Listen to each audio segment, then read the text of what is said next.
नमस्कार साथियों, स्वागत है आपका बी चैनल में। तो हम लोग 4th सेमेस्टर में 2 पेपर हैं जैसा हम लोग जानते ही हैं, ठीक है? तो आज दूसरा पेपर हिंदी साहित्य का इतिहास। हम लोग पहली कक्षा में मैंने आप लोगों को सिलेबस बता ही दिया है, वो सिलेबस देख लीजिए, आपको पता चल जाएगा कि क्या पढ़ना है और कैसे पढ़ना है, ठीक है? तो ये पहला लेक्चर रहेगा हम लोगों का हिंदी साहित्य, काल विभाजन एवं नामकरण। पहले यूनिट का पहला पॉइंट यही है जो आपको पढ़ना है, ठीक है? तो आइए देखते हैं।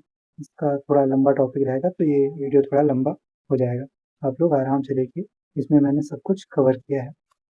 तो परीक्षा में जो प्रश्न पूछे जा चुके हैं अभी तक, वो एक प्रश्न अभी तक पूछा गया है। हिंदी साहित्य के इतिहास का काल विभाजन बताते हुए उसके नामकरण का आधार स्पष्ट करें, ठीक है?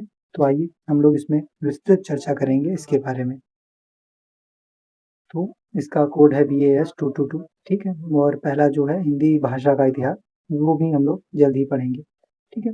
तो आइए प्रारंभ करते हैं। पहला देखिए उद्देश्य, ठीक है? नामकरण और काल विभाजन का उद्देश्य क्या है? ठीक है, तो देखिए जैसे कि हिंदी साहित्य है, और एक चीज़ मैं और आपको बता दूँ यहाँ पे, जो हिंदी साहित्य का ये काल विभाजन एवं नामकरण है, हिंदी साहित्य का पूरा इतिहास है, ये जो बच्चे अभी 4th सेमेस्टर में पढ़ रहे हैं, कुछ बच्चे होंगे जो हिंदी से ऑनर्स करेंगे, कुछ सोचेंगे कि इससे MA भी करें, तो उसके लिए आपको CUET PG की परीक्षा देनी पड़ेगी, और उसके बाद फिर UGC नेट JRF भी कुछ लोग सोचेंगे करने को, ठीक है? तो उसमें तो ये सब आएगा ही आएगा, और आपके CUET PG में भी जब आप एंट्रेंस देंगे, तो उसमें भी ये टॉपिक आपका मौजूद है, ठीक है? तो आप यदि अभी से ध्यान दे देंगे हिंदी साहित्य के इतिहास पर, तो आपका लगभग 70% सिलेबस CUET PG में यही रहता है, ठीक है? तो इसीलिए हिंदी साहित्य का इतिहास बहुत ध्यान से पढ़िए, और मैं आप लोगों को हर चीज़ वो बताता जाऊँगा जो आगे आपको बहुत ज़्यादा मदद देगी, ठीक है? तो इसीलिए वीडियोज़ को पूरा देखिए और अच्छे से पढ़िए। तो इसका उद्देश्य क्या है? हाँ, काल विभाजन और नामकरण का उद्देश्य क्या है? हम लोग क्यों उसको काल विभाजन और नामकरण क्यों करते हैं? तो पहला उद्देश्य तो ये है कि जैसे आपका पूरा सामग्री है, ठीक है? तो उसको आप अगर किसी कोई ना कोई नाम दे दीजिए और उसको बाँट दीजिए, जैसे इतिहास हो गया, ठीक है? तो इतिहास को हम लोग 3 भागों में बाँट देते हैं, प्राचीन, मध्यकालीन और आधुनिक, ठीक है? इससे हमें इतिहास को पढ़ने में सुगमता होती है। उसी प्रकार हिंदी साहित्य का भी एक इतिहास है, ठीक है? कुल 900 वर्ष, ठीक है?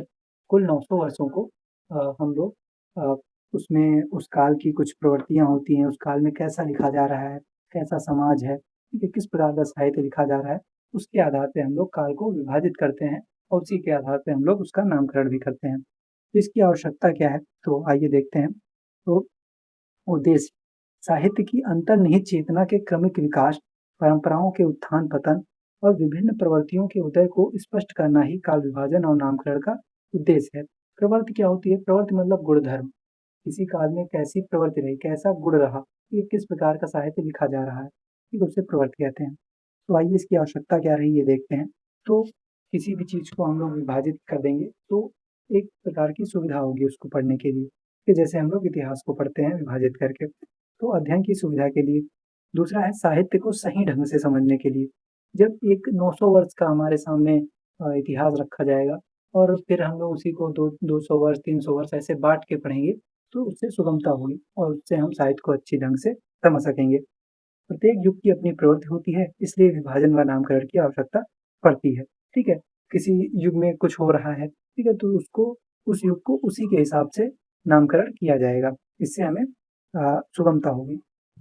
साहित्य के विकास की दिशा, विकास को प्रभावित करने वाले तत्वों को जानने के लिए भी, ठीक है? कि इस समय में कौन से तत्व थे जो साहित्य को प्रभावित कर रहे थे, ठीक है? ये सब भी हम इससे आसानी से जान सकते हैं। साहित्य के विकास की परंपरा को भली-भाँति हृदयंगम करने के लिए, ठीक है? तो ये हम आशा करता हूँ कि आप लोग ये समझ गए होंगे कि काल विभाजन एवं नामकरण का उद्देश्य क्या है और इसकी आवश्यकता क्या है। अब एक रेने वेलिक नाम के ये साहित्यकार हैं, रेने वेलिक नाम के एक व्यक्ति हैं, जो कहते हैं कि काल विभाजन के बिना साहित्य का इतिहास घटनाओं की अर्थव्यवस्था का समूह, मनमाना नामकरण और साहित्य का दिशाहीन प्रवाह हो जाता है, ठीक है? ये काल विभाजन के संदर्भ में रेने वेलिक कहते हैं। अब आइए काल विभाजन के क्या-क्या आधार हो सकते हैं? हम किस-किस आधार पर कालों को विभाजित कर सकते हैं? जैसे 900 वर्षों का हिंदी साहित्य का इतिहास रहा है, ठीक है? तो किस आधार पे हम लोग इनका काल विभाजन कर सकते हैं? तो काल विभाजन का प्रमुख आधार जो है, वो तो या तो साहित्यिक प्रवृत्ति होनी चाहिए, या तो साहित्यिक चेतना होनी चाहिए।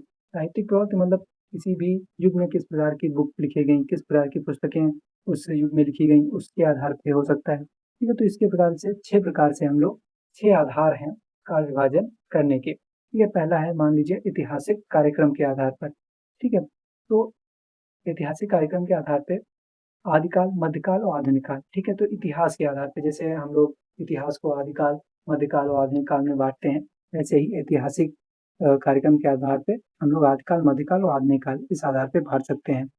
दूसरा है शासन व शासनकाल के आधार पे, जैसे कि एलिजाबेथ हुई, विक्टोरिया हुई, ठीक है, मराठा, तो इन सबका शासनकाल रहा कि इतने समय से इतने समय तक इनका शासनकाल रहा। ठीक है, तो उसके आधार पे भी जैसे एलिजाबेथ युग, विक्टोरिया युग, ठीक है, एक साहित्यकार हुए हैं डॉक्टर जॉर्ज ग्रियर्सन, ठीक है, उन्होंने विक्टोरिया युग काल विभाजन किया है, इस नाम से काल विभाजन किया है। ठीक है, तो शासन व शासनकाल के आधार पे भी काल विभाजन किया जा सकता है।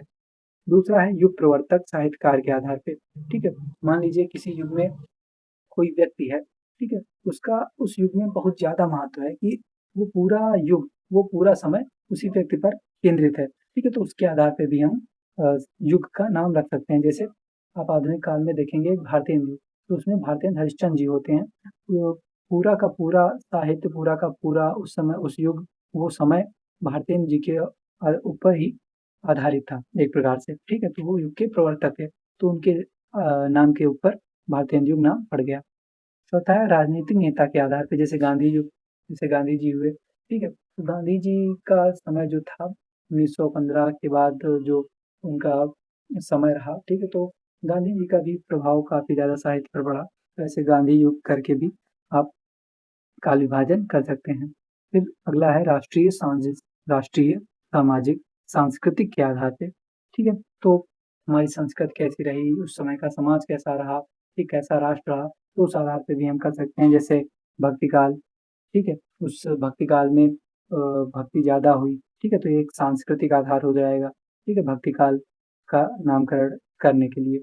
फिर अगला है साहित्यिक प्रवृत्ति के आधार पर, जैसे भक्ति काल हुआ, ठीक है, तो भक्ति काल में क्या हुआ, भक्ति के ग्रंथ ज्यादा लिखे गए, ठीक है, तो इसीलिए भक्ति काल साहित्य एक प्रकार से जितने भी ग्रंथ रचे गए वो भक्ति पे रचे गए। तो जो साहित्य था वो भक्ति की ओर ज्यादा उन्मुख था, इसीलिए इस साहित्यिक प्रवृत्ति के आधार पे हम लोग भक्ति काल नाम रख देते हैं। ठीक है, प्रगतिवाद, ठीक है, उसमें प्रगति हुई, काव्य में प्रगति हुई, नए विषय आए, ठीक है, आधुनिक आधुनिक के जो विषय थे वे आए। ठीक है, तो ऐसे साहित्यिक प्रवृत्ति के आधार पर हो सकता है। तो अब काल विभाजन की समस्या क्या है, इस पे बात करते हैं। काल विभाजन की समस्या ये है कि हिंदी साहित्य के का प्रारंभ किस समय से माना जाए। तो ईस्वी से माना जाए कि 1000 ईस्वी से माना जाए, कब से माना जाए? तो दो जैसे काफ़ी लोग हैं, काफ़ी आचार्य हुए, काफ़ी लोग हुए, ठीक है? तो कुछ लोग मानते हैं कि जो अपभ्रंश भाषा है, ठीक है? तो अपभ्रंश भाषा से ही वे हिंदी का प्रारंभ मानते हैं। तो अपभ्रंश भाषा से जो हिंदी का प्रारंभ मानते हैं, वे हिंदी साहित्य का इतिहास संवत 700 ईस्वी से प्रारंभ करते हैं, ठीक है? और जो लोग मानते हैं कि नहीं हिंदी अलग विषय है और अपभ्रंश अलग है, ठीक है? तो वो 1000 ईस्वी से हिंदी साहित्य का प्रारंभ मानते हैं। अब हिंदी साहित्य के इतिहास लेखन की परंपरा, यहाँ से हम लोग अब प्रारंभ करेंगे, ठीक है? 19वीं सदी में ही हिंदी भाषा और साहित्य दोनों के विकास की रूपरेखा स्पष्ट करने के प्रयास होने लगे थे, ठीक है? उससे पहले किसी ने का भी ध्यान इस पे नहीं गया, ठीक है? जब 19वीं सदी आई, ठीक है, तब कुछ लोगों ने देखा कि हिंदी भाषा में साहित्य लिखा जा रहा है, तो उसको पुस्तक के रूप में उस पर लिखना, ठीक है? ये सब 19वीं सदी में प्रारंभ हुआ। हिंदी साहित्य के इतिहास लेखन की शुरुआत फ्रेंच विद्वान गारसा द तासी के ग्रंथ इस्तवार द ला लिटरेचर इंदुई ए हिंदुस्तानी, ठीक है, ये फ्रेंच नाम है, ठीक है, इसलिए ऐसे बोला जा रहा है, ठीक है, तो इस्तवार द ला लिटरेचर इंदुई ए हिंदुस्तानी ये पहला इतिहास लेखन का ग्रंथ है। साहित्य इतिहास लेखन का पहला ग्रंथ माना जाए तो वो यही है, जो कि फ्रेंच भाषा में लिखा गया, 1839 ईस्वी में इसका संपादन हुआ। फिर दूसरा ग्रंथ यदि देखा जाए, और ये जो है, ठीक है, ये अंग्रेजी में लिखा, ये तो फ्रेंच में लिखा गया था, ठीक है, लेकिन इसमें जो क्या किया था, गासा दत्तासी ने 738 कवियों को लिया, ठीक है, और उनका जीवन वृत्त संक्षेप में बताए हैं इस उसमें, ठीक है, तो अगर वैसे माना जाए तो ये साहित्य इतिहास नहीं है, लेकिन हाँ, अगर शुरुआत के आधार पे कहें तो वो माना जा सकता है। फिर शिव सिंह सेंगर आए, ठीक है। इन्होंने शिव सिंह सरोवर नाम से एक ग्रंथ लिखा 1883 ईस्वी में, ठीक है। इसे हिंदी साहित्य का इतिहास माना जा सकता है। इसमें इन्होंने लगभग 1000 कवियों को लिया और उनका परिचय दिया, ठीक है। अभी तक किसी भी व्यक्ति ने कोई भी काल विभाजन नहीं किया, उन्होंने केवल कवियों को उठाया और उनको उनका जीवन परिचय ही दिया है, ठीक है। तो ये एक प्रकार से जीवन व्रत ही कहे जा सकते हैं, इतिहास नहीं कहे जा सकते हैं, लेकिन हाँ, एक प्रारंभ के रूप में इन्हें हम लोग इतिहास मानते हैं। फिर उपरोक्त दोनों ऊपर इतिहास मैंने बताए, ठीक, उनमें किसी ने काल विभाजन व नामकरण का प्रयास नहीं किया है। फिर आते हैं सर जॉर्ज अब्राहम ग्रियर्सन, और ठीक है, तो जॉर्ज अब्राहम ग्रियर्सन जो हैं, उन्होंने लिखा है the modern vernacular literature of northern Hindustan, ये उनका पुस्तक का नाम है। 1888 ईस्वी में प्रकाशित हुआ। इसके जो इस पुस्तक को है, सच्चे अर्थों में हिंदी साहित्य का पहला इतिहास ग्रंथ माना जाता है। क्यों? क्योंकि इस ग्रंथ में इन्होंने सर्वप्रथम काल विभाजन भी किया और काल विभाजन का नामकरण भी किया कालों का, ठीक है। तो इस ग्रंथ में पहली बार कवियों को काल क्रमानुसार वर्जित करते हुए उनकी प्रवृत्तियों को उद्घाटित किया गया, ठीक है। तो इसमें क्या किया गया, पहले के जो दो इतिहास ग्रंथ थे दोनों, उसमें क्या करते थे, वे लोग वर्ण क्रमानुसार रखते थे। जैसे मान लीजिए टी पहले आया, तुलसीदास आए, ठीक है, टी से तुलसीदास आए, ठीक है। तो सबसे पहले तुलसीदास का जीवन परिचय रख दिया अपने पुस्तक में, ठीक। जैसे ABCD ऐसे करके वो वर्ण के आधार पे कवियों को उठाते गए और लिखते गए। शिव सिंह सेंगर ने भी यही किया, ठीक है। फिर जॉर्ज अब्राहम ग्रियर्सन ने क्या किया, जिसका जन्म पहले हुआ उसको पहले रखा, जिसका जन्म बाद में हुआ उसको बाद में रखा, ठीक है। तो इनका काल विभाजन इन्होंने चारण काल नाम दिया, ठीक है। अब इनका काल विभाजन क्या है, इन्होंने जो पूरा हिंदी साहित्य का ये 700 ईस्वी से मानते हैं, हिंदी साहित्य का आरंभ ये 700 ईस्वी से मानते हैं। तो 700 ईस्वी से लेके जो लगभग 1950 या 1984 तक का संपूर्ण समय को इन्होंने 12 युगों में बांटा, ठीक है। तो ये क्या नाम देते हैं इनका, ये देखते हैं। पहले काल को ये चारण काल कहते हैं और इसका नाम 700 ईस्वी से 1300 ईस्वी तक रखते हैं। फिर दूसरा है 15वीं सदी का धार्मिक पुनर्जागरण, ठीक है। फिर तीसरा है मलिक मोहम्मद जैसी का प्रेम काव्य। फिर चौथा है ब्रज का कृष्ण काव्य, सन 1500 से 1600 ईस्वी मानते हैं। फिर मुगल दरबार, तुलसीदास, रीति काव्य, रीति काव्य का समय ये सन 1580 से 1692 ईस्वी देते हैं। फिर है तुलसीदास के अन्य प्रवृत्ति, इसका समय ये सन 1600 से 1700 ईस्वी देते हैं। फिर है 18वीं शताब्दी, इसका समय सन 1700 से 1800 देते हैं। और कंपनी के शासन में हिंदुस्तान, इसका समय सन 1800 से 1857 देते हैं। और फिर विक्टोरिया के शासन में हिंदुस्तान, इसका समय वे 1857 से 1887 में देते हैं, ठीक है। तो ऐसे करके उन्होंने काल विभाजन और नामकरण इन्होंने अपने इतिहास ग्रंथ में किया, ठीक है। ये अगर माना जाए तो ये साहित्यिक प्रवृत्ति के बोध का अभाव है। इसमें उन्होंने कोई साहित्यिक प्रवृत्ति के आधार पे काल विभाजन नहीं किया, उन्होंने बस उठाया और चैप्टर वाइज एक प्रकार से उन्होंने अपने बुकों में इसको अंकित कर दिया, ठीक है। तो अगर देखा जाए तो ये भी बहुत सुसंगत नहीं है। फिर अगला है मिश्र बंधु, ठीक है। मिश्र बंधु ये 3 भाई थे, श्याम बिहारी, सुखदेव बिहारी और गणेश बिहारी मिश्र। श्याम बिहारी मिश्र, गणेश बिहारी मिश्र और सुखदेव बिहारी मिश्र, ठीक है। ये 3 भाई थे। इन्होंने एक ग्रंथ लिखा मिश्र बंधु विनोद, जो कि 1913 ईस्वी में प्रकाशित हुआ। इसमें उन्होंने काल विभाजन व नामकरण किया है, इन्होंने थोड़ा जटिल नामकरण किया है। इन्होंने 5 भागों में सबसे पहले हिंदी साहित्य के इतिहास को बांटा, ठीक है। पहला है प्रारंभिक काल, दूसरा है माध्यमिक काल, तीसरा अलंकृत काल, चौथा है परिवर्तन काल और फिर 5वां है वर्तमान काल, ठीक है। तो इसमें क्या है, फिर इन्होंने क्या किया है, प्रारंभिक काल को 2 भागों में बांटा है, पूर्व प्रारंभिक, उत्तर आरंभिक। माध्यमिक काल को पूर्व माध्यमिक काल, प्रौढ़ माध्यमिक काल। अलंकृत काल को पूर्व अलंकृत काल, उत्तर अलंकृत काल, ठीक है। तो ऐसे करके जो प्रारंभ के 3 हैं, इसको इन्होंने इस प्रकार 2-2 भागों में बांट दिया है। अब पूर्व प्रारंभिक काल का समय ये मानते हैं संवत 700 से 1343, ठीक है। फिर उत्तर आरंभिक का समय मानते हैं 1344 से 1444 विक्रमी संवत। देखिए ये ईस्वी में नहीं मानते हैं, ये संवत में मानते हैं। संवत और ईस्वी का ये है, देखिए यदि ईस्वी है उसमें आप 57 जोड़ देंगे तो वो संवत में चेंज हो जाएगा। जैसे मान लीजिए अभी 2025 चल रहा है, ठीक है। तो इसमें आप जब 57 ऐड कर देंगे तो फिर वो हो जाएगा संवत, जो आएगा वो हो जाएगा, समझ गए। तो अब जैसे संवत को ईस्वी में घटाना है, ईस्वी बनाना है, तो ये 700 में से आप 57 घटा दीजिएगा, ठीक है। तो वो ईस्वी बन जाएगा। तो ये समझ गए। तो इसमें इन्होंने ऐसे बांटा, फिर पूर्व माध्यमिक काल का समय ये मानते हैं संवत 1445 से 1560। फिर प्रौढ़ माध्यमिक काल का समय मानते हैं संवत 1561 से 1680। पूर्व अलंकृत काल का समय मानते हैं संवत 1681 से 1790 और उत्तर अलंकृत काल का समय मानते हैं ये संवत 1791 से 1889 विक्रमी संवत। फिर परिवर्तन काल का समय मानते हैं संवत 1890 से 1925 विक्रमी संवत। वर्तमान काल का समय 1926 से अब तक ये मानते हैं। तो ये हो गया मिस्र बंधु का। अब मूल्यांकन देखते हैं। तो अपभ्रंश भाषा के साहित्य को हिंदी में सम्मिलित किया, चूंकि ये संवत 700 से हिंदी साहित्य का प्रारंभ मानते हैं, ठीक है, तो ये अपभ्रंश भाषा को भी हिंदी साहित्य में सम्मिलित करते हैं। अलंकृत काल साहित्य की अंतः प्रवृत्ति का द्योतक है। जो ये रीत काल है, जो तीसरा भाग है, उसको इन्होंने अलंकृत काल नाम दिया, क्योंकि इसमें अलंकारों का प्रयोग ज्यादा हुआ, ठीक है, श्रृंगार पर ज्यादा लिखा गया, इसीलिए इन्होंने इसको अलंकृत नाम दिया। नामकरण में वैज्ञानिकता एवं एकरूपता का अभाव है, ठीक है, जैसे चाहा इसमें इन्होंने दो भागों में विभक्त कर दिया, ठीक है, तो इसमें इन्होंने किसी प्रकार की वैज्ञानिकता का आयोजित नहीं किया, ठीक है। ग्रियर्सन के काल विभाजन से कहीं अधिक प्रौढ़, विकसित व तर्कसंगत है, और ग्रियर्सन ने जिस प्रकार का काल विभाजन किया था उससे ये काफी अच्छा है। फिर अब आते हैं आचार्य रामचंद्र शुक्ल, सबसे प्रामाणिक और सबसे जो आज तक भी प्रामाणिक बना हुआ है। उसके बाद कितने ही हिंदी साहित्य के इतिहास लिखे गए, लेकिन आचार्य रामचंद्र शुक्ल के इतिहास को कोई भी टक्कर नहीं दे पाया है। तो इन्होंने, और आपको एक बात बता दूं कि आपको इनकी पुस्तक लेनी है हिंदी साहित्य का इतिहास, ठीक है, 1929 ईस्वी में प्रकाशित हुई थी।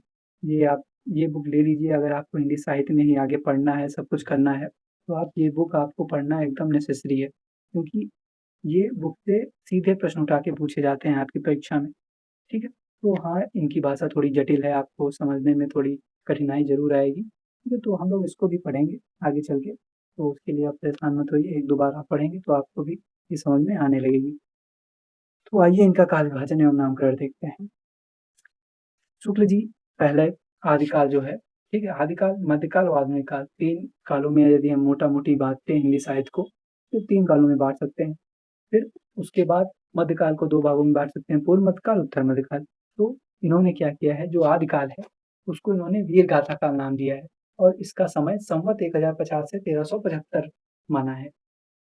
फिर दूसरा जो पूर्व मध्यकाल है, उसका नाम इन्होंने भक्ति काल दिया है, और इसका समय संवत 1375 से 1700 विक्रमी संवत है।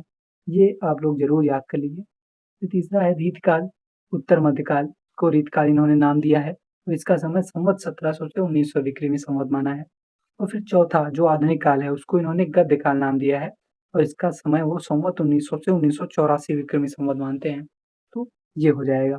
अब काल विभाजन का आधार ये क्या मानते हैं, वो देखते हैं। इसी कालखंड में विशेष प्रवृत्ति को काल विभाजन का नामकरण और आधार बनाया।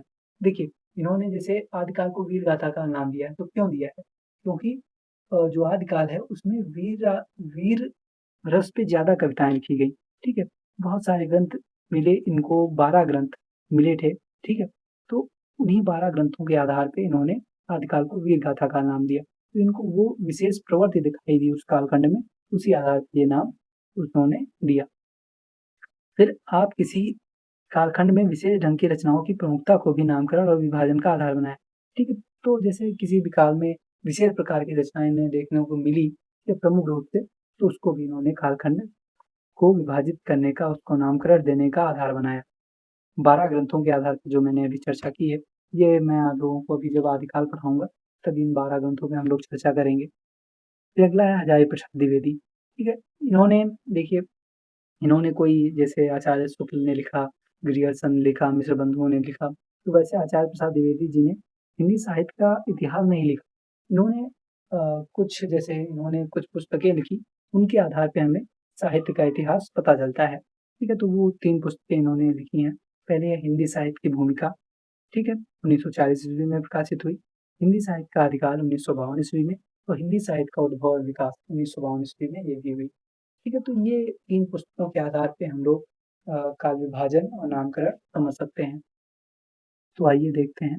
ये हिंदी साहित्य के इतिहास को 4 कालों में विभाजित करते हैं। पहला है आदिकाल, ये 1000 ईस्वी से 1400 ईस्वी इसका समय मानते हैं, ये ईस्वी में इसका विभाजन करते हैं। भक्ति काल 1400 ईस्वी से 1700 ईस्वी, रीत काल 1700 ईस्वी से 1900 ईस्वी, आधुनिक काल 1900 ईस्वी से अभी तक। तो इनका काल विभाजन बहुत ही सरल है। मूल्यांकन, संवत के स्थान पर ईस्वी का प्रयोग किया है, ईस्वी सन होगा यहाँ पे, ईस्वी सन का प्रयोग किया है। पूरी शताब्दी को काल विभाजन का आधार माना है। इन्होंने वैसा नहीं किया कि 1050 से या 993 से, ऐसे कुछ नहीं किया है। पूरा मोटा-मोटी समय इन्होंने माना है। वीरगाथा काल की अपेक्षा आदिकाल नाम दिया।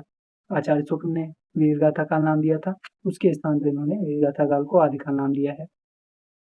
फिर आते हैं राम कुमार वर्मा, ठीक है। ये क्या करते हैं, इन्होंने अपने ग्रंथ, इनका ग्रंथ है हिंदी साहित्य का आलोचनात्मक इति, 1938 ईस्वी में प्रकाशित हुआ। ये काल विभाजन इस प्रकार करते हैं।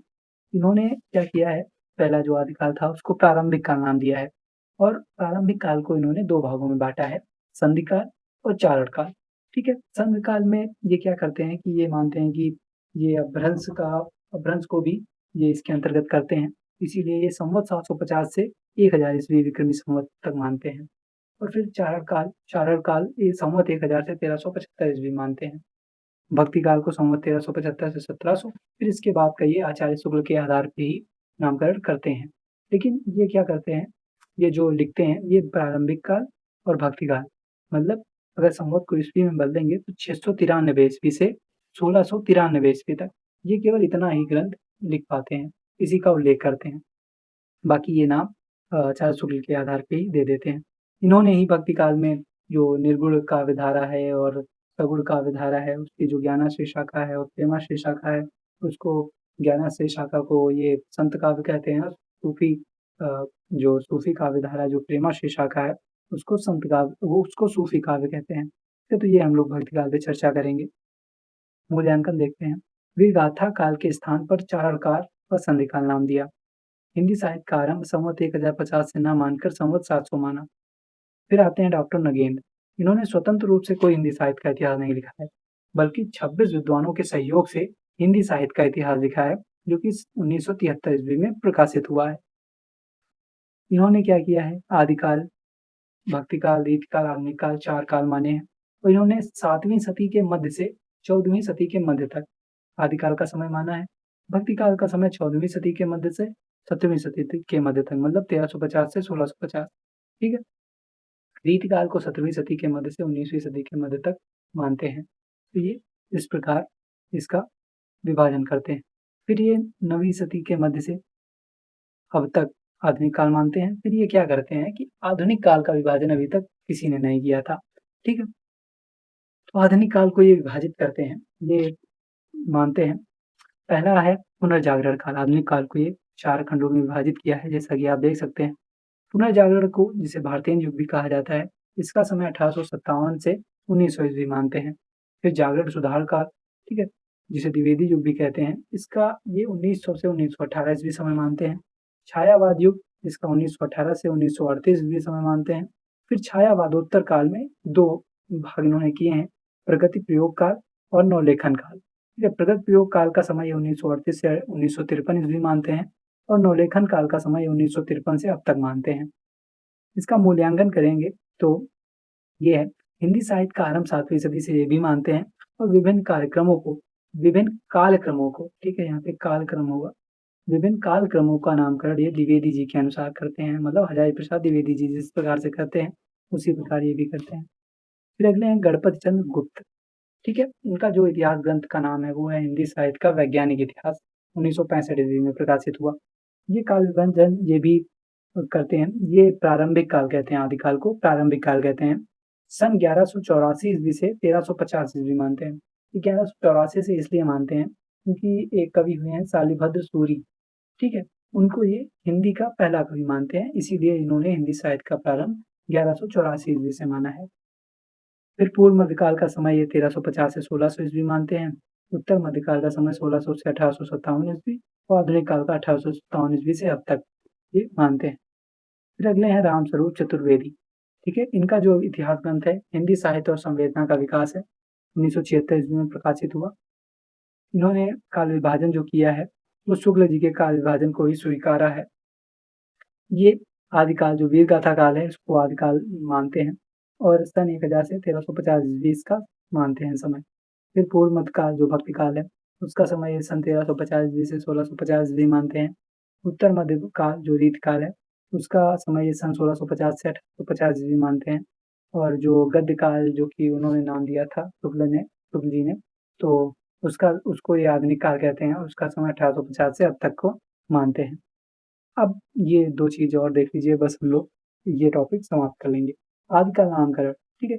आदिकाल को किसने क्या कहा? जैसे आदिकाल को चार ठीक है? जो आदिकाल है उसको आदिकाल ही सभी विद्वानों ने अब स्वीकृत कर लिया है कि आदिकाल को आदिकाल कहना चाहिए। लेकिन उससे पहले काफ़ी मतभेद रहे विद्वानों में कि इसको ये काल ना कह के कुछ और नाम दिया जाए, ठीक है? तो इसीलिए इसमें काफ़ी लोग हैं, तो ये इतने आपको देखना पड़ेगा। जैसे चारण काल, ये अभी एक-एक नंबर में जो प्रश्न आते हैं आपकी परीक्षा में, उसमें पूछे जाते हैं कि आदिकाल को चारण काल किसने कहा? तो आप बता देंगे कि जॉर्ज ग्रिगरसन ने कहा, ठीक है? प्रारंभिक या काल मिश्रबंधु और गढ़पतचंद गुप्त ने कहा। बीज वपन काल, आदिकाल को बीज वपन काल महावीर प्रसाद द्विवेदी जी ने कहा। वीर गाथा काल आचार्य रामचंद्र शुक्ल जी ने कहा। सिद्ध सामंत काल राहुल सांकृत्यायन ने कहा। वीर काल विश्वनाथ प्रसाद मिश्र ने कहा। संधि काल एवं चारण काल राम कुमार वर्मा ने कहा। आदिकाल को आदिकाल हजारी प्रसाद द्विवेदी ने कहा। आदिकाल को जय काल नाम रमाशंकर शुक्ल रसाल ने दिया। आधार काल सुमन राजे एवं मोहन अवस्थी ने किया कहा। अपभ्रंश काल धीरेन्द्र वर्मा एवं बच्चन सिंह ने कहा। उद्भव काल वासुदेव सिंह ने कहा। संक्रमण काल राम खिलौन पांडे जी ने कहा। ठीक है, अब भक्ति काल जो नाम है उस पे इतना मतभेद नहीं है, सब लोगों ने भक्ति काल को भक्ति काल नाम स्वीकार कर लिया है। रीत काल पे थोड़ा मतभेद रहा है, तो वही जो रीत काल को अंधकार काल नाम दिया है वो त्रिलोचन ने दिया है। ठीक है, कला काल डॉक्टर रामा शंकर शुक्ल रसाल ने इसको कला काल कहा है। भगीरथ मिश्र और रामकुमार वर्मा ने भी इसका नाम काला काल ही दिया है। रीत काल या रीत काव्य, ठीक है, रीत काल नाम आचार्य रामचंद्र शुक्ल ने दिया है, पर रीत काव्य डॉक्टर जॉर्ज ग्रियर्सन ने दिया है। अलंकृत काल मिश्र बंधुओं ने दिया है और श्रृंगार काल आचार्य विश्वनाथ प्रसाद मिश्र ने दिया है। ठीक है, तो ये आपका वीडियो कंप्लीट हो जाएगा। आशा करता हूँ कि आप लोगों को अच्छी प्रकार से ये सब समझ में आ गया होगा और ये पहला आपका लेक्चर था। इसके बाद हम लोग आदिकाल पढ़ेंगे, उसमें उसकी क्या प्रवृत्तियाँ हैं। मुख्य रूप से आपकी परीक्षा में प्रवृत्तियाँ ही पूछी जाती हैं। मैं आप लोगों को पीवाईक्यू बता ही देता हूँ। आदिकाल के हम लोग अब पीवाईक्यू कल देखेंगे और उसके बाद जो टॉपिक होगा वो हम लोग पढ़ेंगे। इसी प्रकार फिर हम लोग आगे धीरे-धीरे बढ़ते जाएँगे और सिलेबस अपना समाप्त करेंगे। भाषा जो पहला पेपर है उस पे भी मैं जल्दी वीडियो लाऊँगा, तो आप लोग वीडियोज़ को पूरा देखिए, अच्छे से देखिए, पढ़िए और अ, ये सब आप लोग अच्छे से पढ़िएगा क्योंकि आगे भी आपको बहुत ही ये सहायता देगा। आपको आगे भी यही सब पढ़ना है। धन्यवाद।